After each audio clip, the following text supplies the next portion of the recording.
राजश्री. मी माझ्या लहानपणीचा एक किस्सा सांगणार आहे. म्हणजे आता ती गोष्ट 30-35 वर्षाची आहे. आम्ही लहानपणी मुली मिळून आम्ही कामाला जायचं. मग असं लोकांच्या शेतामध्ये कामाला जायचं. आम्ही 5-6 जणी होता आणि मग शेताला कामाला जायचं. त्या टायमाला काय पैसे नव्हते लई, मजुरी तर काय 5 रुपये मजुरी होती. मग आम्ही दररोज कामाला जायचं, पुरी मिळून इकडं तिकडं मजा मस्ती रस्त्याने करत जायचं.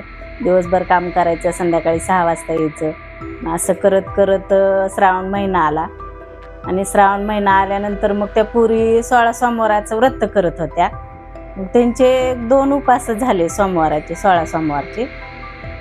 आणि मग मला पण वाटायले की आपण पण करावे 16 सोमवाराचा उपास. तर मग त्या पुरींना म्हणलं, अगं मी पण करू का? तर त्या म्हणल्या, अगं तुला होणार नाही, तू लई लहान आहेस. मी त्यावेळेस 10-11 वर्षाची होते. आणि मग त्या म्हणल्या, तुला व्हायचं नाही, हे कडक नियम असते, ह्याचं लई उपासाचे असते, जात्यावर दळण दळायला लागतं, मग तुला जातं वडत नाही. मग मी म्हणलं बघते तरी करून. तर मग त्या म्हणल्या, मग तेवढ्यात माझ्या आत्यानं पण उपास केलेले होते. मग माझ्या आत्या पण म्हणली, तुला होणार नाही बाई, ते लई नियमाचं असते. तर मी म्हणलं, आत्या मी पण करते, तुम्ही करताय तर मग तुमच्या नादानं माझं होईल. मग सगळ्याला वाटायला ही नाही एवढी लहान आहे, 10-11 वर्षाची, हिला कसं उपास होणार आहे? मग त्या उपासाला चहा पाणी जेवण खाणं काहीही करायचं नसते. मग त्यांना वाटायला हिला काय व्हायचं नाही, लई लहान आहे, कशी करणार, करायचं म्हणती. मग त्यांच्या सगळेचे 3-4 सोमवार झालेले होते. मग मी म्हणलं मी करतेच, बघू तरी काय होतंय. मग असं करीत करीत मग केला त्यांच्यासोबत सोमवार. मग सोमवार धरला. मग शनिवारपासून आम्ही त्याची तयारी करायची. मग शनिवारी आम्ही कामावून यायचं आणि 5 वाजता कामावून आलं का मग जातं सारवायचं होतं ना पहिलं. मग मातीचे घरं होते, त्याच्यामुळं आम्ही ती जातं धुवून घ्यायचं, जात्याच्या कडेचं सारवून घ्यायचं, त्याला पोत्रा द्यायचा आणि ते सगळं कपडा हे धुवून करून त्याला पुसायला लागतंय म्हणून ठेवून द्यायचं. आणि 3 कोळवे गहू घ्यावे लागत होते. मग ती 3 कोळवे गहू घ्यायचे आणि सगळं करून नीट करून जात्यावरपाशी नेऊन ठेवायचं आणि कपडे धुवून सवळ्यात घालावे लागायचे. मग ती कपडे सवळ्यात टाकले की मग रविवारी सकाळी झालं की आम्ही लगेच डोक्यावरून पाणी घ्यायचं आणि आंघोळ केलं की ते सवळीतले कपडे घालायचे. मग कुणाला बोलायचं नसतंय, काय नाही. आणि मग सकाळी लगेच ती जात्यावर दळण दळायचं, आपल्या पिठासारखं पीठ दळायचं, त्याला थोडंसं त्या मोठाड जाड असं येऊ द्यायचं नाही. मग ते तसं दळण दळायचं, एक डब्बा घ्यायचा आणि वरती आदर ठेवून द्यायचं, त्याला शिवायचं नसते. मग ती सवळ्यामध्ये पीठ ठेवायचं. मग रविवारचा दिवस आमचा असाच जायचा. दुसऱ्या दिवशी सोमवार येतो. मग सोमवारी आम्ही सकाळी, त्या दिवशी आम्ही कामाला जायचं नाही. मग आम्ही सकाळी सोमवारी सगळं पूजेचं साहित्य गोळा करायचं, मग ताट भरायचं हे. मग दिवसभर आमचं त्याच्यातच जायचं. मग सकाळी 11-12च्या टायमिंगला आमच्या गावाच्या बाहेर असं मोठं नागोबाचं मंदिर आहे. मग तिकडं कुणी माणसं जात नाहीत, काय नाही.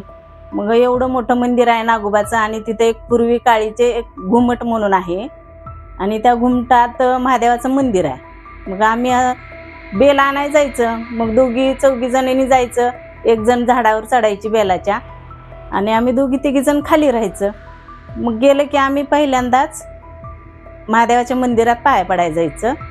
मग महादेवाच्या मंदिरात गेले की पाया पडून यायचं बाहेर आणि थोडं पुढच्या साईडला नागोबाचं मंदिर आहे आणि मग तिथं नागोबाच्या मंदिरात यायचं, पाया पडायचं आणि बेलाच्या झाडावर चढायचं.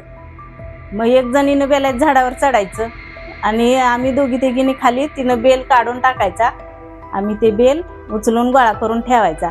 मग ती 6व्या-7व्या सोमवाराला असं घडलं आमच्यासोबत की ती मैत्रीणवरी झाडावर चढली आणि आम्ही दर्शन करून आम्ही असं झाडावर तिनं चढली आणि त्या घुमटातून आवाज आला आम्हाला की अशी घंटी एकदम इतकी जोरात वाजली. मग म्हणलं आपण तर आता आला तिथून पाया पडून आणि एवढा घंटा कसा काय वाजायला? मग तिनं म्हणली, अगं आरतीचा पण आवाज यायला, असा खणखण आवाज घुमायला लागला आरतीचा. आणि मग थोडंसं आम्हाला आश्चर्य वाटलं की बाबा आपण आताच आलो आणि लगेच आरती कशी काय होईल? मग तिनं म्हणली, थांब आपण जाऊ. अगं म्हणलं नको बाई, काय त्रास असेल. तिने म्हणली, नाही असं नाही, आपण जाऊच म्हणली. मग असं करत करत आम्ही उतरला खाली, ती बेल गोळा केला, पिशवीत टाकला. आजूबाजूला तर कुणी माणूस नाही. म्हणलं कसं काय एवढं. मग तिथं मंदिराच्या असं आम्ही हळूहळू गेलो, आमचे पाय वाजू दिले नाहीत, काय नाही. मग आम्ही असं समोर गेलो तर तिथं एकदम आवाज चांगला येत होता आरतीचा. आम्ही जसं जसं जवळ जाईल तसं आरतीचा आवाज कमी यायला. आणि समोर आम्ही असं गेलो तर तिथं काहीच नाही. आणि एवढा अगरबत्तीचा वास येत होता की सगळ्या ह्याच्यामध्ये त्या मंदिरात सुगंध सुटला. म्हणलं कसं काय. तर आमच्या त्या मंदिरात असं घुमट आहे, तिथं महादेवाचं मंदिर आहे, खाली भुयार आहे. आणि त्या भुयारामधून असं आरतीचा आवाज येत होता. मग ते एक ती पोरगी म्हणली, थांबा आपण ह्या भुयारातच उतरू. अगो बाई म्हणलं, भुयारात कशाला उतरती, ती पूर्वी काळीचे भुयार आहेत, कुठून कुठपर्यंत पण त्याच्यात माणूस जाऊ शकतं. मग तिनं खाली उतरली तर काहीच नाही, फक्त अगरबत्तीचा वास येत होता. मग म्हणलं असं कसं घडलं आपल्यासोबत. मग तिथं आम्ही घाबरला आणि घरी आला. घरी आल्यावर आमच्या वडिलाला सांगितलं. आम्ही दोघी चौघी मैत्रिणी तशाच आला घरी. मग आमच्या वडिलांनी म्हणलं अण्णा, आणि तिथं आम्हाला असं असं घडलंय. तिथं गेलं तर आम्ही जसं जसं जवळ जाईल तसं आरतीचा आवाज जास्त खणकत होता. मग आम्हाला भीती वाटायली, अंगावर कासा काटा यायला लागला. आता काय करायचं, आपण इथं आला, इथं आजूबाजूला तर कोणी माणूस दिसेनाय. मग आम्ही चौघी पण घाबरला. तेवढ्यातून आम्ही धटमन करून गेला. तर असं धटमन करून गेलं तरी पण आम्हाला भीती वाटत होती की बाबा इथं का आहे, की असं एवढा आवाज असा खणकर यायला. आणि जसं आम्ही जवळ येईल तसं त्या घुमटातून आवाज असा खणकत होता. आणि आता पण सहज बोललं तर तिथं आवाज असा बाहेर फेकतो एवढा, म्हणजे असा खणखण आवाज येतो तिथं, असं आहे. मग आमचे वडील म्हणले की बाबा तिथं आहे. आणि ते भुयार जे आहे ते आमच्या घरापाशी एक आहे. मग माझी आई म्हणली, अगं म्हणली, मला पण एके दिवशी असंच जाणवलं की मी संध्याकाळच्याला उठले आणि आमचं घराला असं दार नव्हतं, आमचं बाहेर वट्टा होता आणि आम्ही असं बाहेरच झोपायचं. मग माझी आई उठली, बाथरूमला उठली आणि हे केलं. तर मग आम्ही वट्ट्यावर झोपल्यामुळं माझी आई बाहेर आली बघायला की लेकर बाहेर झोपले, तर जाऊन बघून यावं. 12:30 पावणे 1चा रात्रीचा टाईम होता. मग माझी आई आली तर माझ्या आईला नुसते असे टेंबे दिसत होते, माणसं दिसत नव्हते, काय नाही. मग नुसता उजाड दिसायचा, 5-7 असे दिवे असे हे लावल्यासारखं दिसायचं तिला, माणूस तर कोणच नाही. मग माझी आई तिथंच उभारली आणि म्हणली, मी तिथंच उभा राहून ती बघितलं तर कुठपर्यंत जाईल तिथपर्यंत आमच्या घरापाशी एक वेताळाचं मंदिर आहे.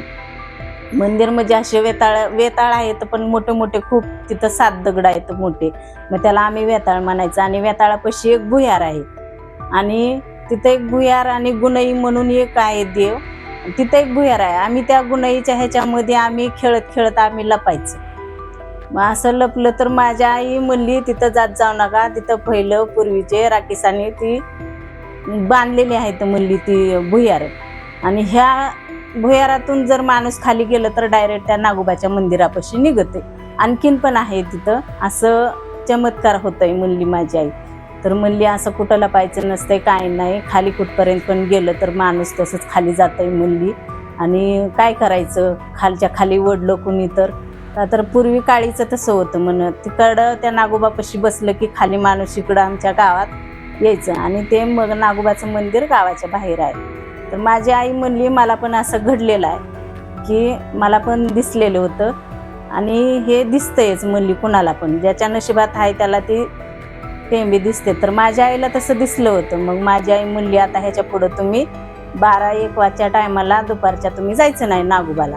मग आम्ही म्हणलं जायचं तर नाही, आम्हाला बेल तर आणायला जावं लागत होतं ना, म्हणून आम्ही बेल आणायला जायचं. तर मग माझे वडील पुन्हा म्हणले, एकटं जायचं नाही, तुम्ही पुरी कुणी बी सोबत घेऊन जावा, नाही मी तुम्हाला बेल आणून देत जाईन.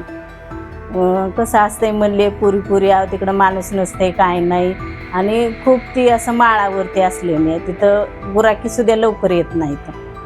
म्हणून मग पुन्हा आमच्या वडीलच आम्हाला सोबत घेऊन जायचे आणि बेल आणून द्यायचे.